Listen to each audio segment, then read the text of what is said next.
a few days ago I signed up for a workshop and it's gonna be tomorrow. So I have to set up my studio so that I can watch and follow through this workshop. It's given by a really great artist and teacher that I just saw. His name is JOHANNES VLOOTHUIS. I don't know if I pronounced his name correctly, probably not. I gave him my best shot.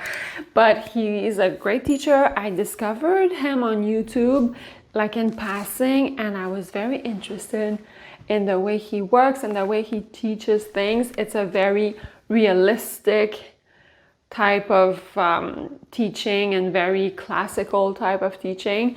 I'm hoping to learn a lot about everything in a classical way.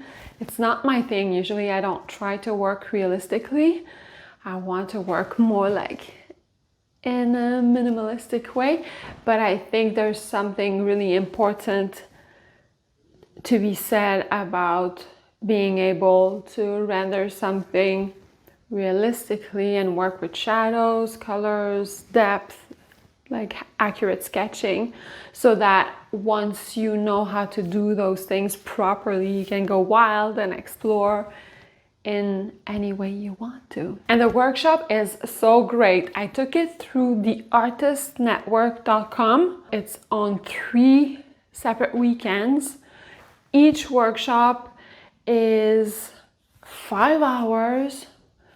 So the first Saturday, it's a landscape in oil paint or acrylic paint. We choose whatever we want for 5 hours.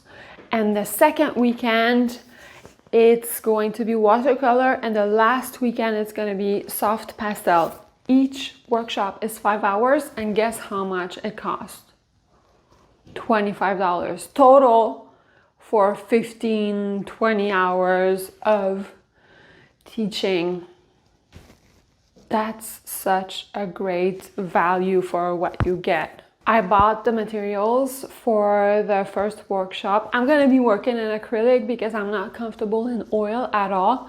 So I'll use acrylic. I bought everything they recommended. Maybe we could go through what I got. It's always exciting to get things for a course. I mean, guilt-free purchases, right?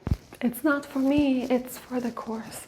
Don't have a choice. But before I get to show you all the bits that I bought, I have to set up my studio. I'm gonna bring my computer in here and set everything up so that I can follow along for tomorrow and be all ready, you know? Okay, I'm gonna set up my studio and then I'll show you what I bought.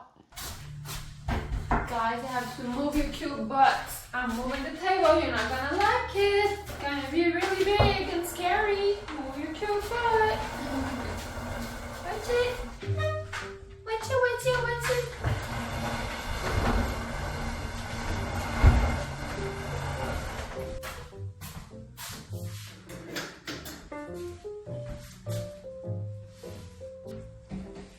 Oh, watch it, Mr. Nuts.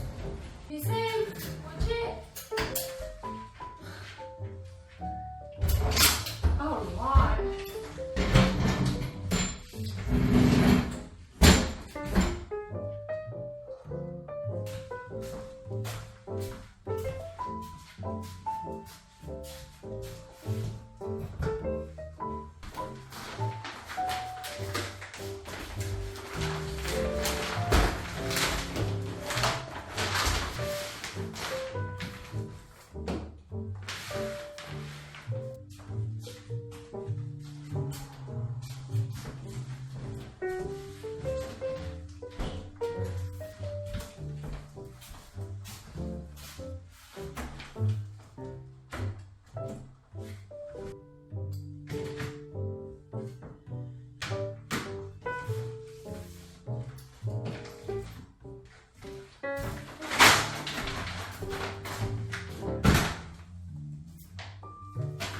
So I've set up in my studio my whole computer.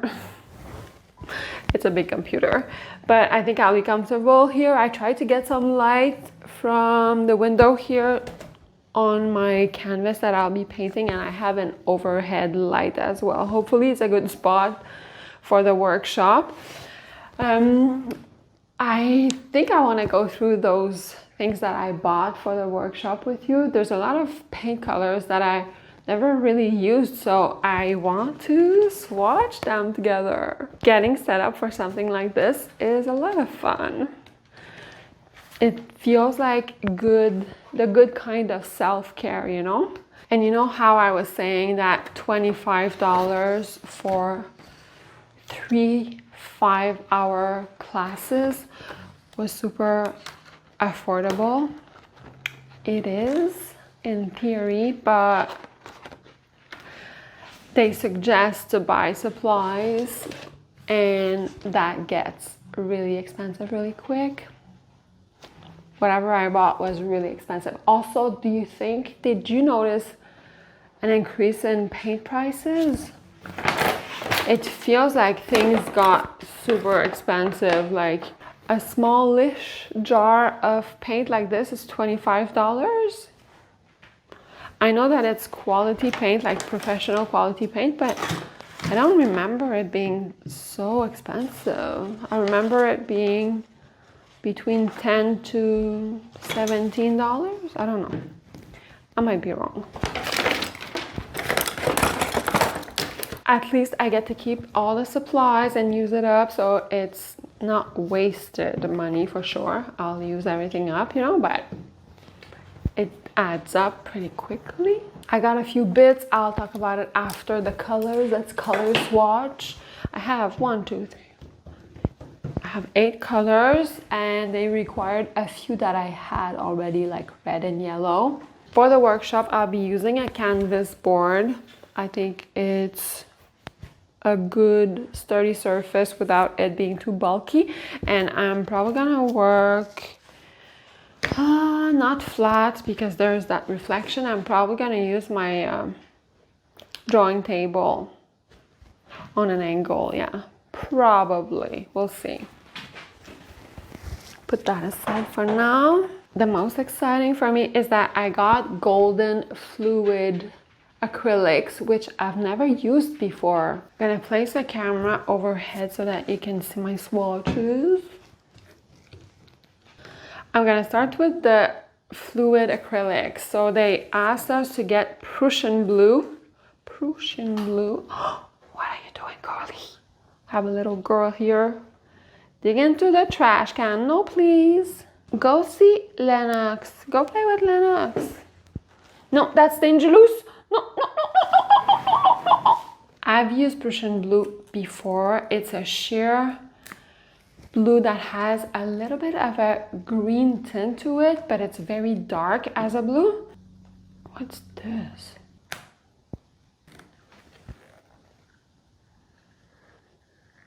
To open this, it's not very user-friendly, that little plastic thing. I'm very curious to see the texture of this.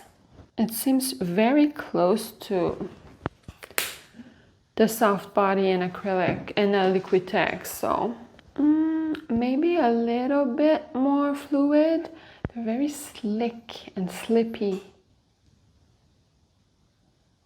I think I should put a dot of white. Oh, that's nice. I'll go Liquitex just to compare the texture. This is purple. Look at my dirty fingers. Dioxazine purple. How do you pronounce that? It's purple. The texture is very similar actually between the two. Ooh, nice. Very vibrant with some white.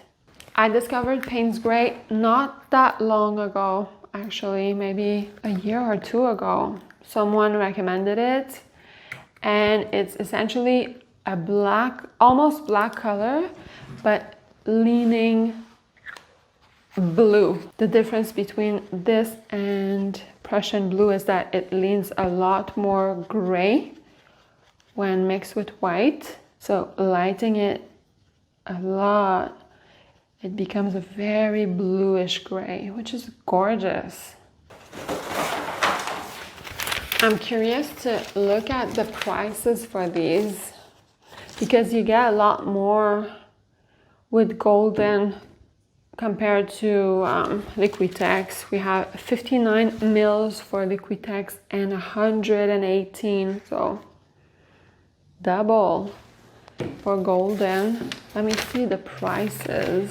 We have $22, $21, and $27 for golden. And then for Liquitex we have $15, $18, $15, $15. There's only that cat orange that's $24. I mean, it seems like a better deal with golden. They seem to have an average of, like, they give more for less. I'd have to research it a little bit more. Let's go super bold orange. I bought the CAD-free orange to minimize the toxic elements in the studio. I tested their cadmium-free reds and yellow compared to the regular cadmium red and yellow. There isn't much of a difference. They did such a great job at matching it. Nothing beats the vibrancy of this orange. Sometimes I try to buy student quality orange paint just to save a little bit of money because they're so expensive, you know, like it's $25 for a small tube, but it's never quite there. They're either a little bit less vibrant or transparent. So nice. Nice paint sorbet. The last golden I bought, yellow ochre, that was on the list as well. This ochre is supposed to be transparent or semi-transparent maybe. It's a very rich color. It's a earthy, deep yellowish tan color, like camel. Obviously all these colors could be mixed from primary colors, but I could have saved money and I just chose to buy whatever they recommended to save time when the workshop was going on, to just grab whatever color they were telling me to grab instead of trying to get a color match. I'm assuming it's going to be hectic to get the painting done within 5 hours. Let me show you, I'll put on screen what the reference photo is. That's the painting we're gonna paint. It scares me so much. I would have never picked such a hard reference photo to render. There's so much foliage, so much green. There's a waterfall, there's a mountain. Okay, we got how many? 3 more colors. We have a Viridian green, which seems to be a very vibrant green, like some kind of emerald, pale emerald green. Yeah, it's the most transparent color so far. I can see the paper through it. If you hear in the background, David is playing the guitar and he's singing, so let's just enjoy it. I studied art in university, but we never like focused on realism. I wasn't trained like classically in university. It was more like a modern way of teaching, I guess. The second green I got was sap green. I wouldn't say that is it olive green? It's not quite olive green. There's a lot of yellow in it, so I guess that's what I'm trying to say. Looks like a natural foliage color. The last paint we have is, I think it might be a new one for me, transparent burnt sienna. Obviously I've heard of burnt sienna before, but I don't know that I've purchased it. I might have, but it's been so long. It's like halfway between orange and brown, and it's pretty sheer. Adding some white. Oh, by adding white though, it gives a really nice skin tone, like a warm skin tone. What I'm the most drawn to is the cat orange and the purple, and like all these basically. Yummy colors. I also got a China marker, which is like one of those like grease pen. Is that a word? I don't know. I use it to write in the back of my canvas. I write titles and sizes. I didn't have any anymore. I also got a palette knife, but the tiniest little palette knife. On the list of materials needed was bright brushes. Have you ever heard of bright brushes? I didn't know about them. You know how like there's different shapes? There's a round brush, there's a filbert brush, and there's a flat brush, but I didn't know about brights. But what I found out was that a bright is like a straight brush, but the bristles are shorter, making the paintbrush a lot stiffer and helping in dragging the paint on the canvas. And now that I know this and realizing what I just did, I think I made a mistake. I bought what they said. I bought different sizes, like small sizes of brights, but I don't think I need them because we're allowed to paint in oils or acrylic, and I think this is designed to be able to paint easily in oils, because from my very small experience with oils, they're thick and gloopy and you need like a stiff brush to push them around on the canvas. That's probably the reason they recommended it, but I bought fluid acrylics. So I don't think that's gonna work, or if it does work, it was really not necessary. I'm all set for tomorrow. Wish me luck. Hope it goes well and that I learn things and I don't find it too tedious. We have a sketch template to trace before the workshop. Don't do this at home, kids. Don't do what I do.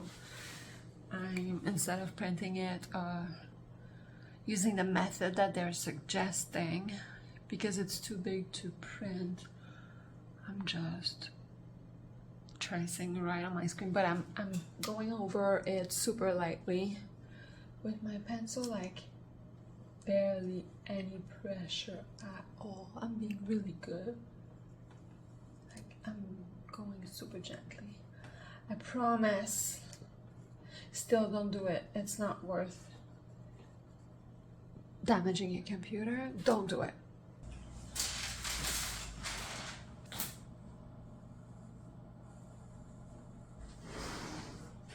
How cute are these guys? How cute are these guys? The workshop is about to start. I'm all ready. I'm a little bit nervous and I'm also very excited.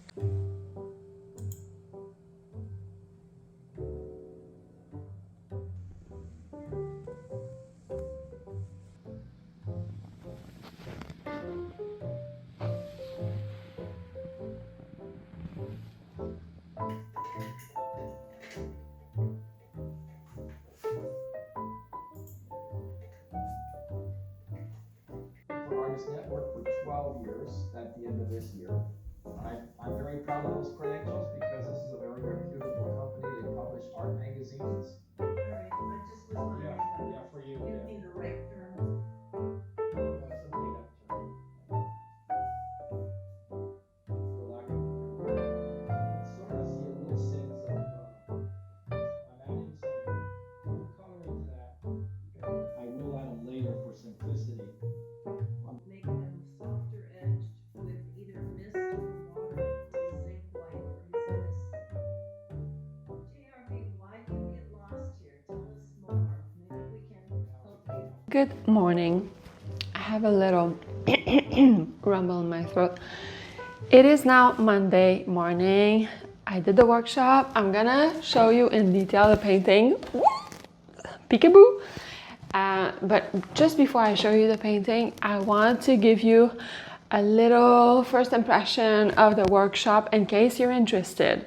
I'm going to leave the teacher's information, his website, in the link, like in the description box below. It's really worth it. But there are a few tips that I feel would be very helpful if you do take the workshop. First of all, I went out and I bought the list of supplies that was recommended, and it cost me like $200.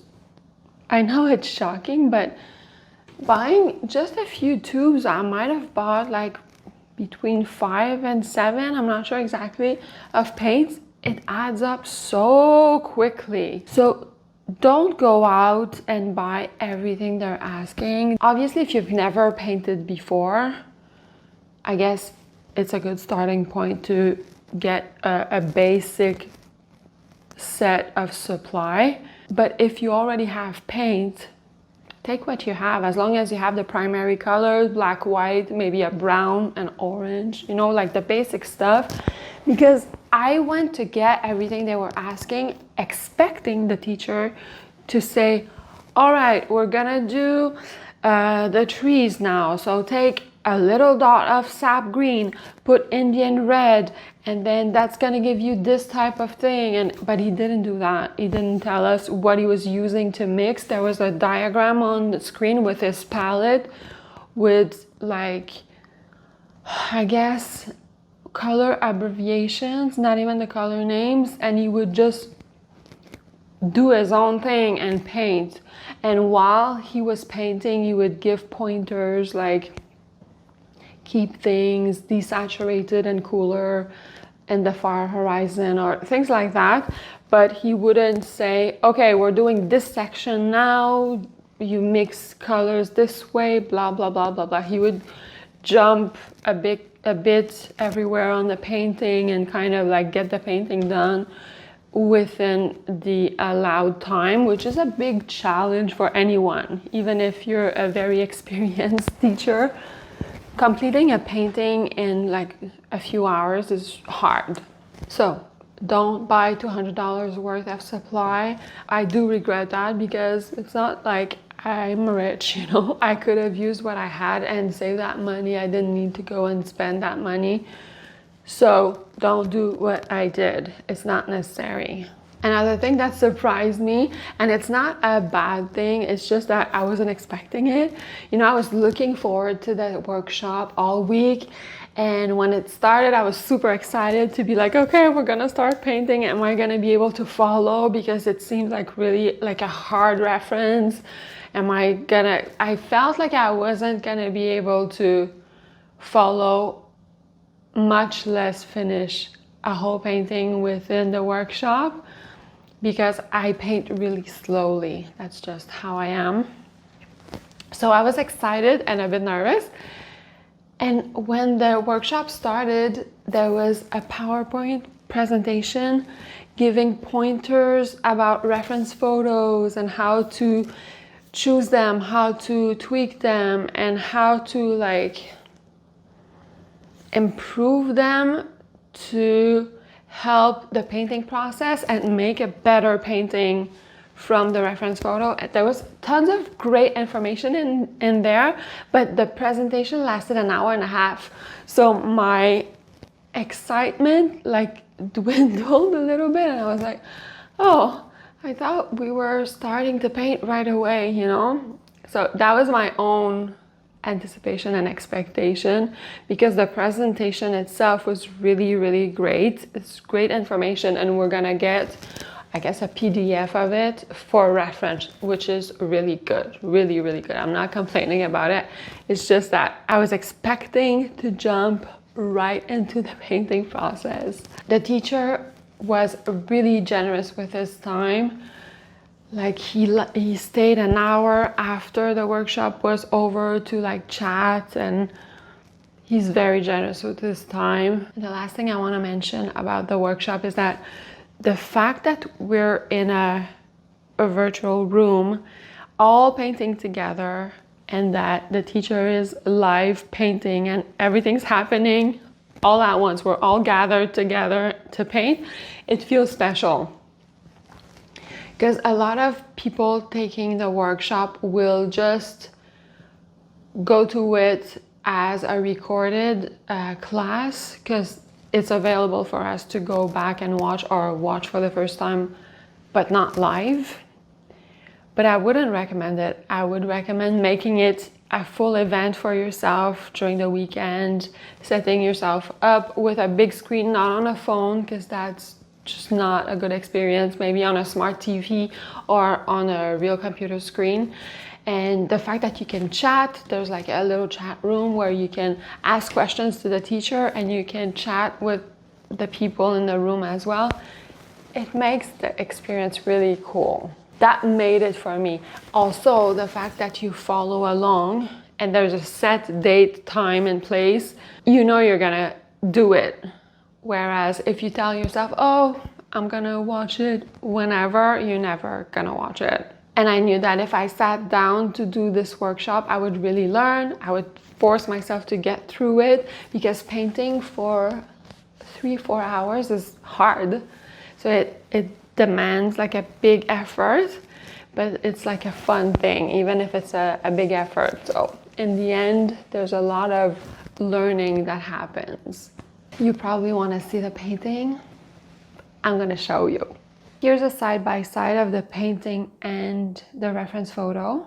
First of all, the fact that I completed the painting in about 3 hours feels like a miracle to me. So right there, I feel like I pushed myself. It's a great, great win that I was able to complete a painting with that much detail within 3 hours. I'm really not used to that. And also the teacher was saying that beginners should only focus maybe on this area here or one specific area of the painting and not attempt to paint the whole thing. So really proud of myself for doing the whole thing. It was my first paint along, and usually I paint by myself at my own pace. And whenever I was able to get super realistic portraits, let's say, because that's what I've done mostly in realism, it took me a long time to get there, you know, many sittings, many hours, and I know I could get there, but to do it really fast, painting along, is a totally different experience. The teacher was working with oils, and the great thing about oils is that they dry pretty true to color, but because I was working in acrylics, as we know, it dries darker. So my entire background here, all the colors are very saturated in the mountains, like all this, and especially this mountain, super saturated and too dark. It should have been a lot paler and more grayish or neutralized to get that feeling of haze in the horizon. That's one of the challenge of acrylic paints. I feel like this plane is okay. My tree's not amazing, but okay, you know, I'm struggling with trees. I've always struggled with trees, but there was a lot of hard bits in this painting. A rocky mountain, waterfalls, oh my God. There was a lot of foliage, and there was that mountain in the background. So many things that feel challenging. This whole section here, I wasn't able to get it right like the reference. I started to kind of mimic the reference, but then it turned into boulders, and then I just went with it in the heat of the moment because that's all I could do. I wasn't able to get the right thing, but I tried to make it a semi-good thing, you know. I'm pretty happy with the waterfall. I had never painted a waterfall before. It could use a little bit more contrast to like mimic like the different planes of the water falling. But overall, I think it's very successful. This bit here, I think it's probably the most successful. The boulders are very interesting, but I wasn't successful in copying the reference. Let me know if you've ever tried a workshop like this before and how your experience was. For me, it was a really good experience. I wouldn't do it every weekend forever, but once in a while, I feel like to get out of your comfort zone and to try other things that you would not have tried otherwise. I would never have picked a reference like this, would never have tried this without a workshop. I think it's a really great thing. Now I have to kind of clean up my studio. I've decided I was gonna keep my computer in here for a couple of weeks just because there's 2 more workshops, Remember, it was 3 workshops for $25. Next week, it's watercolor. I'm gonna try to be there. I don't know if I'll be able to, but the whole reason I signed up was for the third one, the soft pastel workshop, because I know absolutely nothing about soft pastels, and I felt like I could use the experience and see how to use them, basically, because I have absolutely no idea how to use a soft pastel. I had more experience in acrylic, obviously, and paint, so, and that was hard, but soft pastel, I have no idea what I'm doing. I want to attend the third one, so I figured I would just leave my computer in here and just have a cluttered studio for just a few weeks.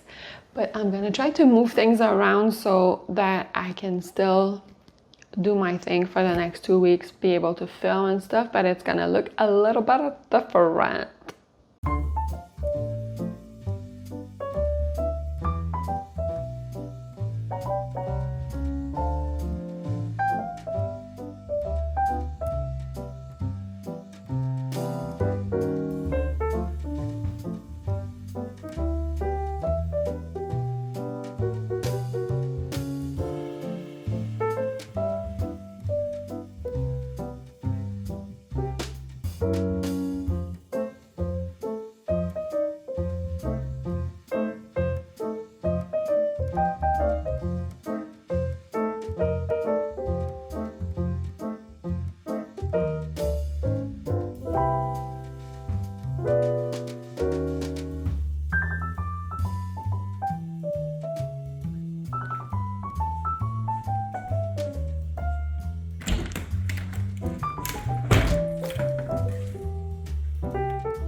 I'm in my studio. I kind of like the studio like this with a computer. It's very useful to have a computer in the studio. I won't mind having this setup for a couple weeks for sure. Yeah, because the last painting was very intricate and very intense. I feel like doing something simple right now. I've chosen very simple landscapes, not too many planes. It's pretty. One might call it bland. I call it serene. I'm not gonna try anything, as in no goals. I'm just gonna try to have fun and not overthink anything, play around with a little bit of colors and design element and not try to get to a specific result. I'm gonna try to make this one really easy peasy, if that's possible. We'll see.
I really had a lot of fun doing this one.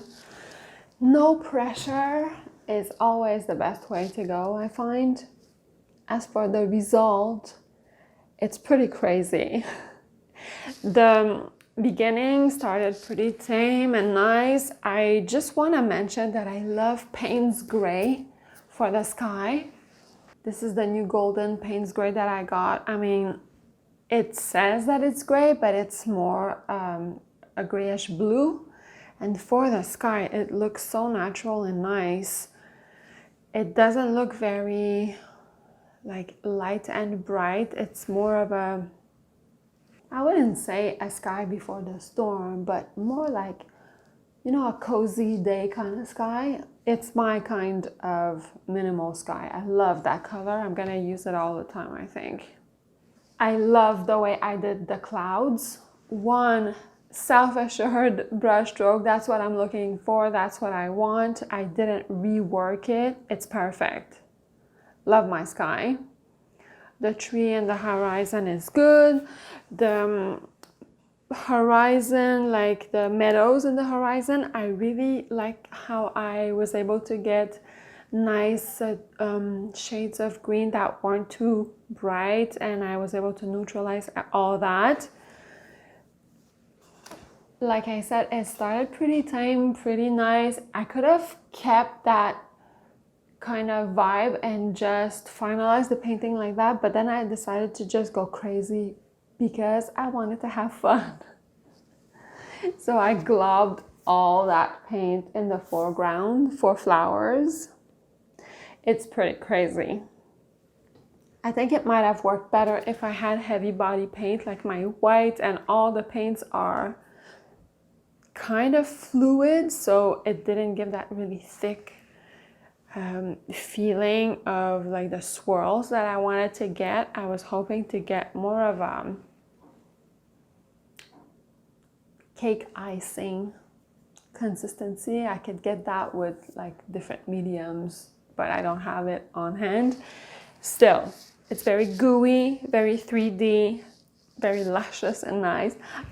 Do I love the final result? Now it's still wet here, but I'll show you some shots of it fully dried.